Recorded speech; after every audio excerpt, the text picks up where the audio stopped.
Komið sæl. Þá komið að síðasta kaflanum í heftinu hjá okkur og sá kafli fjallar að mestu leyti 3 stærðfræðinga og verk þeirra. Því staðreyndin sú að það eru til og hafa verið til stærðfræðingar, menn og konur sem vinna við það að reikna allan daginn. Til hvers, spyr einhver? Jú, oft eru nýjungar í stærðfræði sem að leiða til þess að koma fram nýjungar í eðlisfræði eða verkfræði eða efnafræði. Og nýjungar þar leiða síðan aftur til nýra hluta sem að koma fram í daglegu lífi. Þannig að margt af því sem að þið notið dagsdaglega mætti með einum eða öðrum hætti rekja til stærðfræðinga. En við skulum líta á þessa 3 galla sem við ætlum að fjalla í dag. Fyrstur er Fibonacci og honum er eignuð þessi talnaruna hér, 0, 1, 1, 2, 3 og svo framvegis. Spurningin er hvaða tala kemur næst. Og ef að þið viljið glíma við það, þá er ágætt að íta á pásu og spreyta sig á því að finna hvaða tala myndi passa næst í rununa. En annars ætla ég að halda áfram. Reglan er sem sagt sú að hver tala er fundin með að leggja saman þær 2 næstu sem undan eru.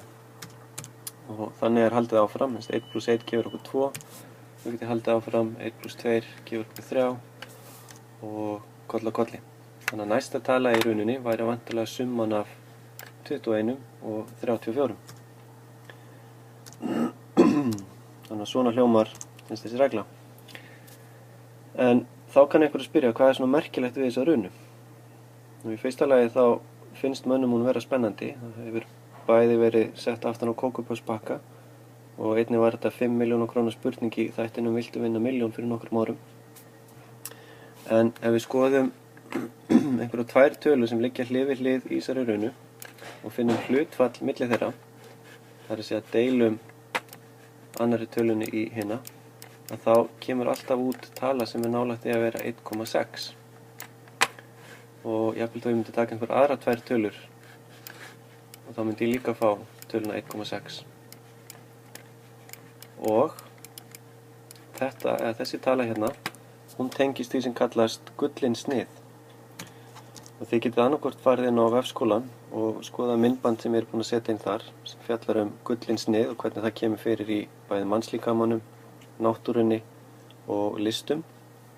Og þar er líka að finna hvernig þessi runa, 1, 1, 2, 3 og svo framvegis, kemur fyrir víða í náttúrunni, til dæmis í vexti trjáa og svo framvegis. Þannig að Fibonacci er þekktur fyrir þessu runu og gullinsniði sem er hægt að finna út úr þessari runu. Nú, næsti stærðfræðingur er Pascal. Það var franskur stærðfræðingur og heimspekingur sem heit Blaise Pascal og hann er sagður að hafa fundið fyrstu reiknivélina sem við sjáum hér.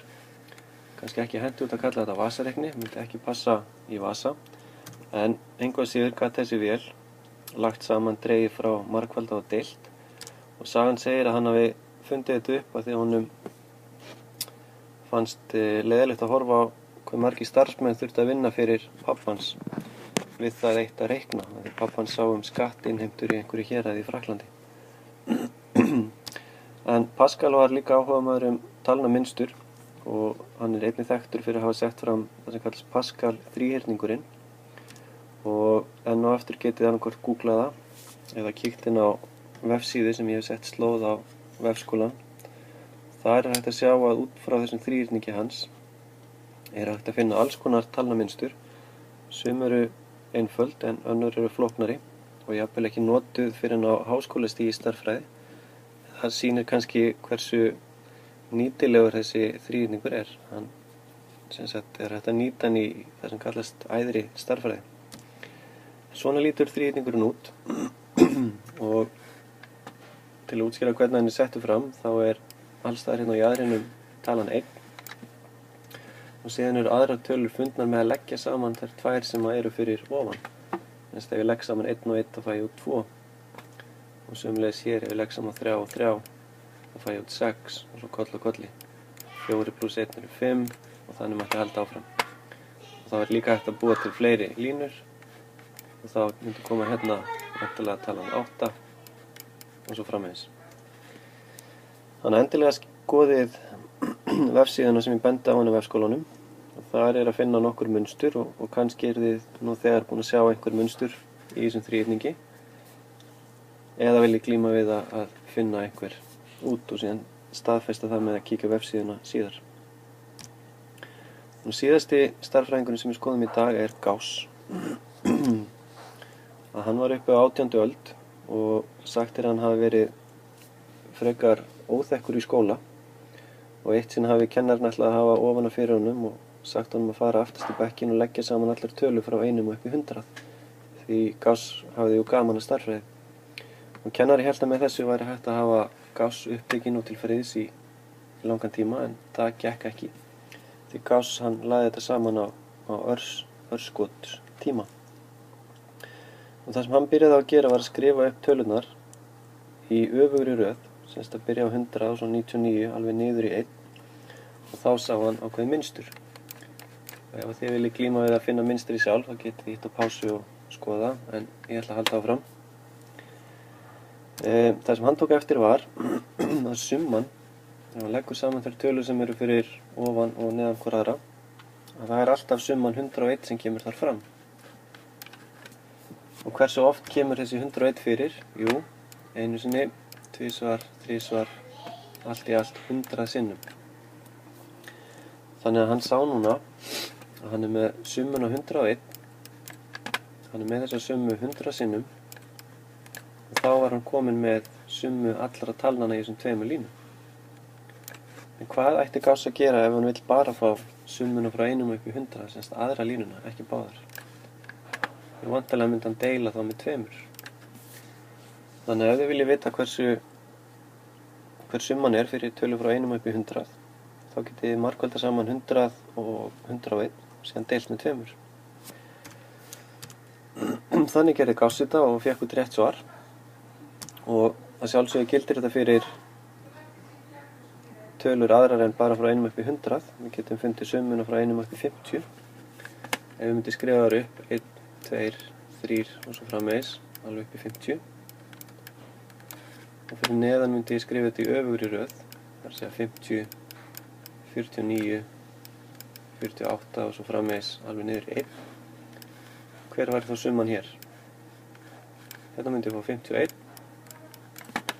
sömuleiðis hérna og alls staðar fengi ég summuna 51. En svo tölum frá 1 upp í 50, þá fæ ég 50 sinnum summuna 51 en að því ég vil bara aðra línuna þá deili ég með 2 til að fá rétt svar. Og Gauss setti fram þessa reglu þannig að hún gildi fyrir allar tölur frá 1 og upp í x, þar sem x getur verið hvaða tala sem er. Þannig að ef einhver labbar að einhver á Laugaveginum og spyr hver er summa talna frá 1 upp í 305, og þá getið þið gert 305. Og það ætti að koma út summan sem er 1 hærri, eða 306, og svo loks deila með 2. Reglan lítur sem sagt svona út. X er þá talan sem við erum að fara upp í, margföldum með tölu sem er 1 hærri, vegna þess að það er summan sem kemi fram, og deilum með 2 í lokin. Þannig að þetta er þessi 3 stærðfræðingar sem við höfum fjallað í þessu myndbandi. Þið þurfum að þekkja runu Fibonaccis, þríhyrning Pascals og þessa reglu Gauss. Og þar sem að þetta er síðasta myndskeið í heftinu og nú fyrir að koma að prófi, þá ætlum ég að minna ykkur á gátlista sem er bæði að finna aftast í heftinu og líka á vefskólanum.